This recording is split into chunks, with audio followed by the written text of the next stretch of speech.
Hello everyone, my name is Micaiah Perry and today we will be speaking about mental health awareness and reducing stigma. Your mental health is just as important as your physical health. It is okay to not be okay, as long as you recognize the issue and seek a solution. Mental health is a very important part of our overall well-being, just like physical health. It is time we prioritize our mental health, challenge stigmas, and create supportive environments where everyone feels safe to seek help and talk openly about their struggles. Days Gillett stated in 2022, only 16.5% of individuals with depression worldwide seek help, and over 50% of these individuals will experience a mental health disorder in their lifetime. By fostering understanding and compassion, we build a society that values mental health as much as any other aspect of our health. This topic is very relevant and close to me because I have many relatives that suffer with depression and anxiety, especially a really close uncle that I have who has been suffering from depression and anxiety for as long as I will know. It has only gotten worse ever since he's lost his son at a very young age. And to this day, he still suffers with those problems and still has not sought any help. By promoting mental health awareness and reducing stigma, it is very crucial for creating a supportive and inclusive society where individuals feel empowered to seek help, openly discuss their experiences, and receive the care they deserve without fear of judgment or discrimination. Mental health is important throughout every stage of our lives. As CDC states in 2023, mental health includes our emotional, psychological, and social well-being. It affects how we think, feel, and act. It also determines how we handle stress, relate to others, and make healthy choices. During the 19th century, some people were aware of mental health illnesses, but they treated people as if they had a viral disease. People were often locked away from society in inhumane conditions. I also found a case study by Devon County Mental Hospital in 1845, stating things observed on a patient named Anne Foyle who was admitted for dementia and insanity, and she was treated against her own will and forced to stay in the asylum for 27 years. Some of the treatment included bleeding or purging, and if resistant, the patient's punishment was prolonged baths and seclusion. As a present day perception of mental health, it can be said that mental health isn't frowned upon as much as it used to be, and people are becoming more accepting and supportive of people with it. This Gen Z generation is also what is different in the perspectives of their mental health challenges. Colin Elam states about how Gen Z feels on a daily basis is distinct from other generations. Many members of Gen Z report having experienced negative emotions such as stress, anxiety, and loneliness. This incidence of negative emotions is particularly high among Gen Z, which report states this to be 7 percentage points higher than those of millennial, Gen X, baby boomers, and the silent generation. To be honest, mental health has improved from the 19th century, but we still have so much more to accomplish. So with that being said, by supporting mental health awareness and helping reduce stigma, people will be contributing to a healthier, more empathetic society where individuals feel supported in addressing their mental health needs. Supporting a movement like this might be motivated by a number of factors, including increasing treatment accessibility, promotion of well-being and positive societal impact, and reducing discrimination.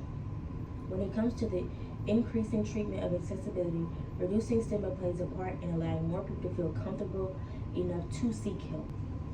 Even Stewart H. states in 2016, when considering stigma in a global public health perspective, a definition that highlights the serious social and structural forces that create inequities for people with mental illnesses is preferred because this is a stark reality for those living in middle and low-class countries, where policy, health system, and financial resources systematically exclude people with a mental health illness and their family members.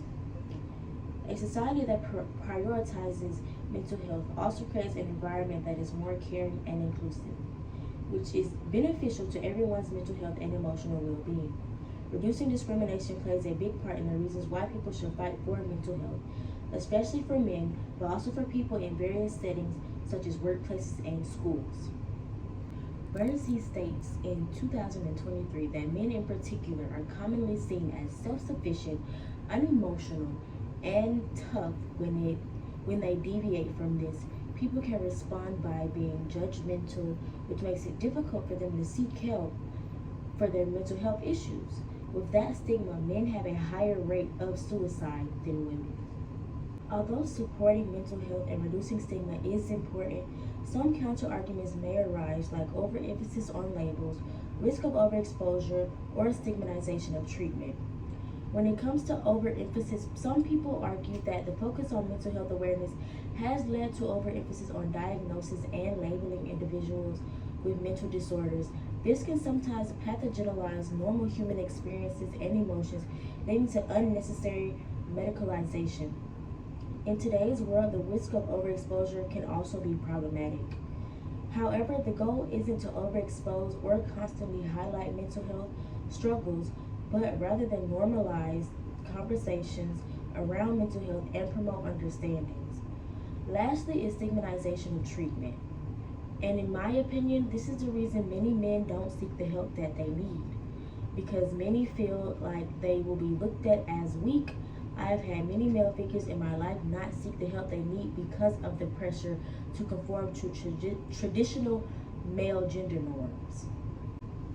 Brad in 2003 also agrees by saying that many individuals resist therapy because they fear being judged either by the therapist or peers who might learn about their counseling sessions. By encouraging men to prioritize their mental health well-being and providing safe spaces for them to express themselves, we can break down the stigma and improve overall mental health outcomes. These counter-arguments are all serious in certain ways, but I still believe that the position that I hold to support mental health awareness is the best position to have.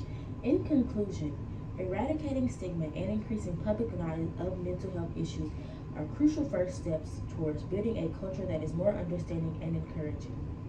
While embracing empathy and understanding, we can dismantle the barriers that prevent so many from accessing the care that they need.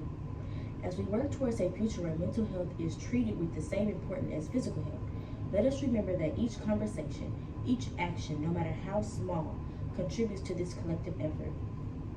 Addressing mental health issues and reducing stigma requires a collective action from all sectors of society.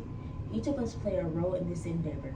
We can support mental health initiatives in our communities, educate ourselves and others about mental health issues, and advocate for the policy changes that prioritize mental health services and destigmatization of efforts.